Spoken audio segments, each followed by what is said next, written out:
can't be free. Everybody wanna judge, say I'm a thug, I'm a player, I'm a simple, why I can't be me? When I walk up in the store, all the Karens get to staring at me. Put my heart in my music, it's still on my sleeve. Everybody been portrayed. So fam, what's the word? It's your boy Spiritual Trey, and that is now episode 96 of the Soulful Thoughts blog. And today we're gonna be talking about the art of spiritual revenge. Before we tap in, don't forget to like, subscribe, and share. If y'all want to see y'all boy in the algorithm, let's dive right into it. Now, the art of spiritual revenge. If you guys haven't seen my last two spiritual warfare videos, you want to check them out because this is basically a part 3 to those videos. In those videos, I was talking about how spiritual warfare is basically psychological warfare, and how every day we go through psychological warfare with our environment, whether it's the everyday people around us or on a higher level, just the higher psychological warfare that we go through trying to assess, you know, what spiritual route we want to take in life. You feel me? Like what spiritual systems we want to believe in and stuff like that. It's a psychological warfare going on in that area as well.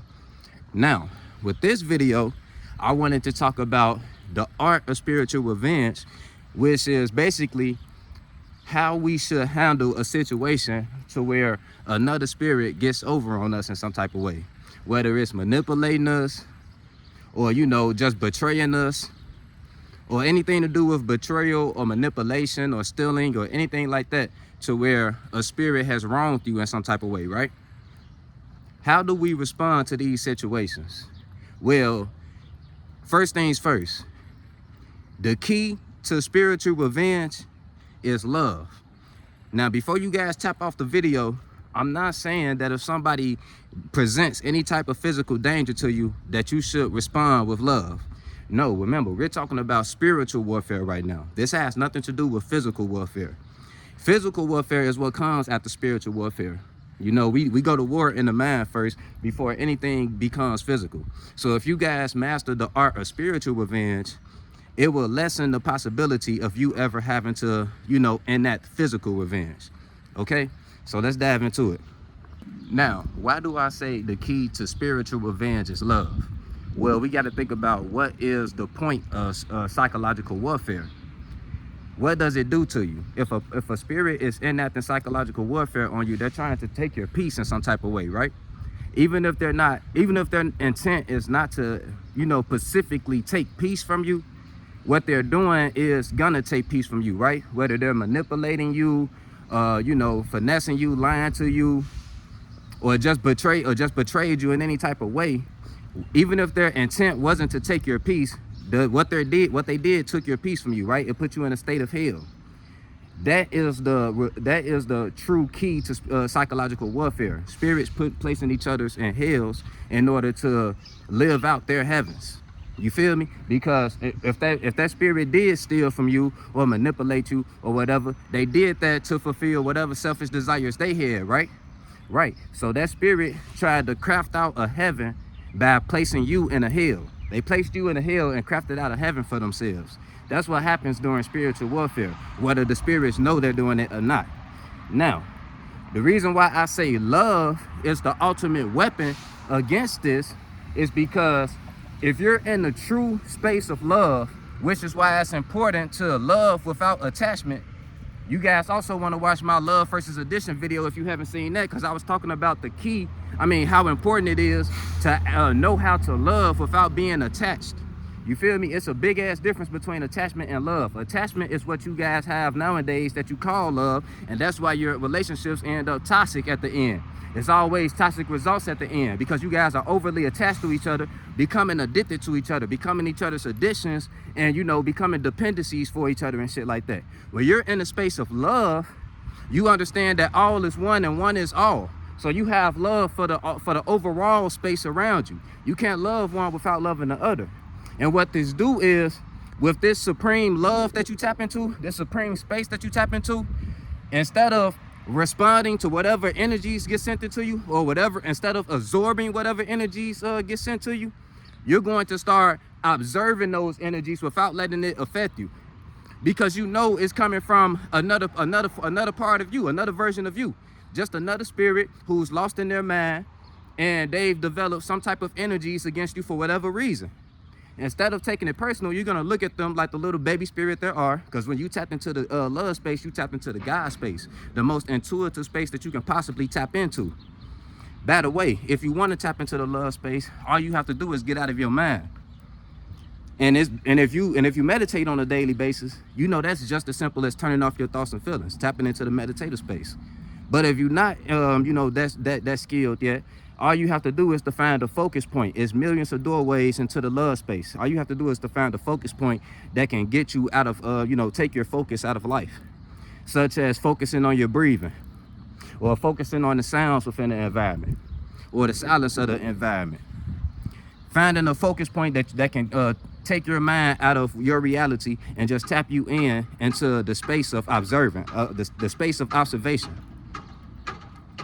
With this space of observation, you're gonna start to slowly melt into the space of compassion. Because when we observe without putting mental labels on things, without putting titles on things, and we just observing from a naked space, we immediately tap into what we call compassion, love. Because you realize that you looking at spirit. You looking at spirit all around you, through the trees, through the people, through every species you see around you. Even when you look at inanimate objects, you know that they came from somebody's mind. So you'll even feel the connection to inanimate objects if you allow yourself to. You feel me? So when you in this love space and you have the ability to tap into it whenever, which is why it's so important to meditate on a daily. Whenever somebody, like I say, wrongs you in some type of way, betrays you, hey, how you doing, sir? Yeah, whenever somebody wrongs you in some type of way, betrays you, finesses you, you're not gonna look at that energy and dive into it. You're not gonna absorb it.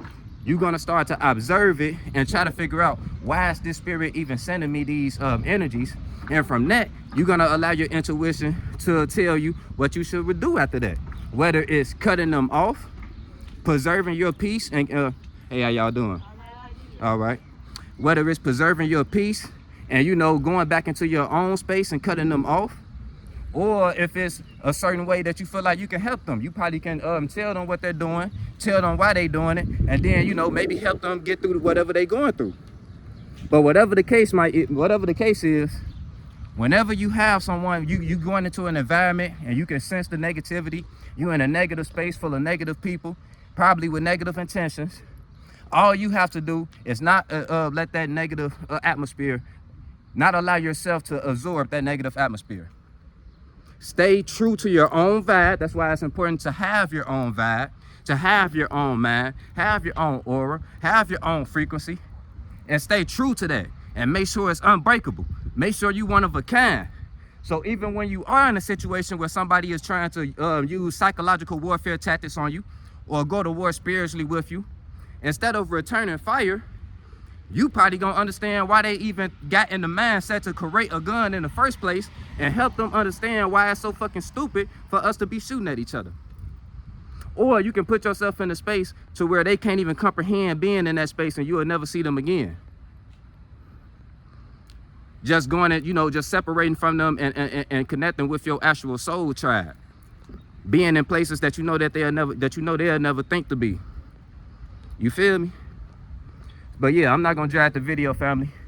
I just want to let y'all know that we all been wronged out here, okay? We all have been cheated on, backstabbed, stole from, and 9 times out of 10, it's probably gonna happen again. Am I saying that you gotta be a pushover? Nah, sometimes you gotta, fight fire with fire, especially if someone presents physical force to you, or they're not respecting you. Sometimes you gotta force a motherfucker to respect you. So yeah, sometimes you gotta get physical. But if you are in the space of love, even if you get physical with them, for one, if you tap into that space of love, you're gonna beat their ass, for one. Because while they so mad and worked up and they wanna fight you so bad, you in a space of love and understanding, and you're gonna be seeing things in slow motion. I'm trying to tell y'all, when you in this space, it's not just for all kumbaya shit, it's for whatever come to you. You're prepared for whatever spirit brings your way. So for one, you're gonna beat their ass, for one. And for two, hopefully you wouldn't even have to get to that, because you're gonna have the mindset to try everything in your power to create a situation to where that's avoided. You feel me? Once again, if you want to tap into the space of love, get out of your mind, because love is all around us. Life is love. You feel me? Every moment. Every moment is a moment of love. If you can just clear out all the distractions of what's happening within that moment, not let the details distract you, and always stay in that space of overstanding what's going on, knowing that everything happens for a reason, knowing that if something is happening to you, it's some type of character development that you need to be working on. Being in this space, you will be prepared for everything, feel like you damn near know everything, and that is because you know that you are a part of everything, and everything is a part of you. It's your boy Spiritual Trey signing out, family. Remember, you are not your mind. You are the spirit that's forming and creating your mind. Understand that there's other spirits around you in the environment forming their minds too and reacting to their environment. Most of them are subconsciously creating minds that that match the frequency of the environment, right? So if you're the type of spirit that's creating a mind that's greater than your environment, broader than your environment, of course the smaller spirits are gonna have a little envy towards that, and they're gonna send certain negative energies towards your way. But as the broader, greater, wiser spirit, don't let your kids get the best of you, get the best of your emotions. Punish them when they do bad. Put them in timeout. Cut them off if they forget that they're supposed to respect their elders. And then move on. There's no need to hold no beef. Let that spirit grow in their own space and at their own time and at their own pace. Oh yeah, family, I just want to throw this out there. So let's say you're in a situation to where you already attached to somebody, right? It's kind of hard to get out of that if you're still involved with that person, right? So I want to be realistic and talk to the people who have already gotten deep into the dependency and the addiction that they have to whatever person that you're attached to, right? Let's say that person betrays you. Now, there's no getting around the fact that you're going to be extremely hurt, right? Because like I say, you became addicted to this person. They became a dependency. You're going to go through a depression after they do what they do. That's just unavoidable, okay? After you get through your phases and you allow that phase, because look, thunderstorms are beautiful too. Without them, we wouldn't have plants. You feel me? If we didn't have rain, we wouldn't have plants. So allow your storms to plant seeds of growth. Go through the depression, go through the dark spells. Don't try to fight through it too soon. And then once you get to a place to where enough time has passed, it doesn't hurt quite as much. It's time to observe how you put yourself in this situation. For one, what did you do to attract this person to you? Then for two, observe what led to them doing what they did, because the better you know them, the more you're going to be able to speculate on and accurately come up with a good reason to why they might have did what they did. And it's not to excuse them, it's just to at least get in a frame of understanding and clarity. You feel me? So you like I say, you found out what you did to attract that person. Then you found out what exactly might have led up to them doing what they did. And then you take those lessons, take any lessons from the situation, and you move on. Because you must, for the third step, find appreciation and all of the good things that connection brought you. Because trust me, some good things came from it. Even if it was just good times, good senseless fun.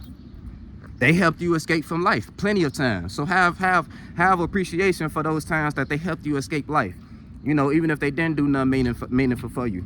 Them times where y'all was just out having meaningless fun, that was healing at that time. They were healing you at that time, helping you heal. So they might have caused a little pain, but appreciate the healing that they brought to you as well, okay? Doing this will eliminate the attachment, eliminate the toxic hate, and it will form appreciation and love. Not saying that you will ever want them back in your life, but you will be happy for them for whatever they doing and wherever they at in their life. Not really caring what they doing and happy for them if they doing great. You feel me? But yeah, that's for everybody who might be over attached to somebody that might have betrayed you, or you might be attached to somebody who might betray you in the future. This is how you react to that situation. You feel me? It's your boy Spiritual Trey signing out. Love you, family.